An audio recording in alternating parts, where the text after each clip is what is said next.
Il vente un cornet des bœufs aujourd'hui, fait qu'on va faire la chronique à l'intérieur.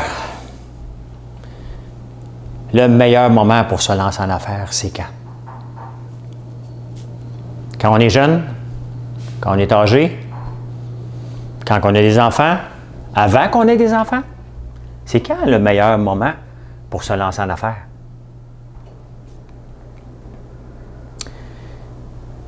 Moi, j'ai toujours voulu me lancer en affaires. Toujours. Surtout pour prendre ma retraite.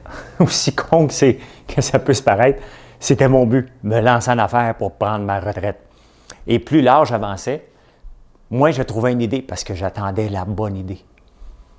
La meilleure idée possible. Et je me suis lancé en affaires à l'âge de 33 ans. À quel moment?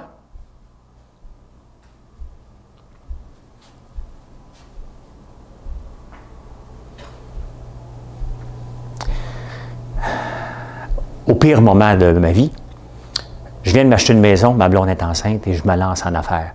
Pourquoi? Parce que, il y avait le désir et surtout que j'avais dit à tout le monde, moi, depuis que je suis jeune, ça fait 28 ans que je casse les oreilles de tout le monde que je suis pour me lancer en affaires. J'ai 33 ans, je ne l'ai toujours pas fait. Je commence à avoir de l'air épais, là. Je me sens un peu... me sens pas bien. La réalité, c'est que je me sens pas bien et ça me prend une bonne idée. La bonne idée n'est jamais parfaite. Le timing n'est jamais parfait. Le meilleur moment, c'est maintenant. C'est maintenant. Je revenais de Toronto, Georges revenait du Liban et on s'est assis et on a dit, on se lance en affaires. Le problème, c'est qu'il fallait trouver une idée de notre temps. On pensait qu'on était de notre temps. On a tout abandonné pour lancer un système de reconnaissance de la parole pour aller sur le net. Oui. Ce que Siri fait, Alexa, Google, tout ce que ces applications-là font aujourd'hui, on l'a fait en l'an 2000.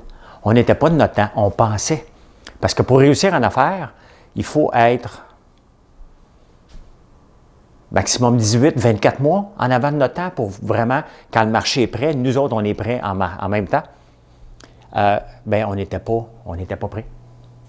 Mais c'est pas grave, on venait de se lancer. Puis c'est ça qui est le geste le plus difficile, c'est de commencer. Parce qu'une fois qu'on a commencé et que ça ne marche pas, le vrai côté entrepreneur en nous sort.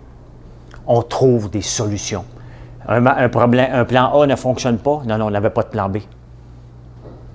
On n'avait pas de plan B.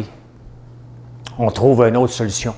L'affaire, c'est qu'on voulait absolument avoir notre propre plateforme puis facturer quand on dort. Mais ça n'a pas marché. On est retourné comme consultant. Il n'était plus question, là. Ni pour lui, ni pour moi, il était hors de question qu'on retourne travailler pour quelqu'un puis abandonner, même si notre premier projet n'a pas fonctionné, on aurait pu abandonner drette là. Drette là, oui. On ne l'a pas fait. On a dit, parfait, on n'a pas perdu notre matière grise qu'on avait dans notre tête, on va retourner faire ce qu'on faisait. Mais au lieu de le faire pour une compagnie, on va le faire pour nous. Bon, on n'était pas en train de facturer quand on dort. C'est un principe pour moi qui est cher, donc on faisait juste se facturer nous autres mêmes. C'était pas assez, mais on a trouvé autre chose. Il y a autre chose qui s'est présentée à nous parce qu'à un moment donné, on finit par semer des graines un peu partout. Et le centre d'appel s'est présenté et ça a parti. Ça a pris 4 ans et ça a explosé par la suite. Et c'est ça, le meilleur moment, il n'y en avait pas. Hein? Georges avait 2 jeunes enfants. Il faisait sa maîtrise.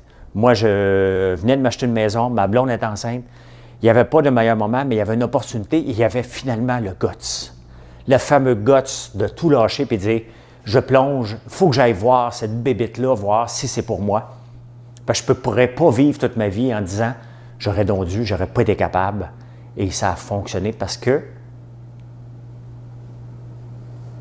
j'avais pas de plan B. Voilà.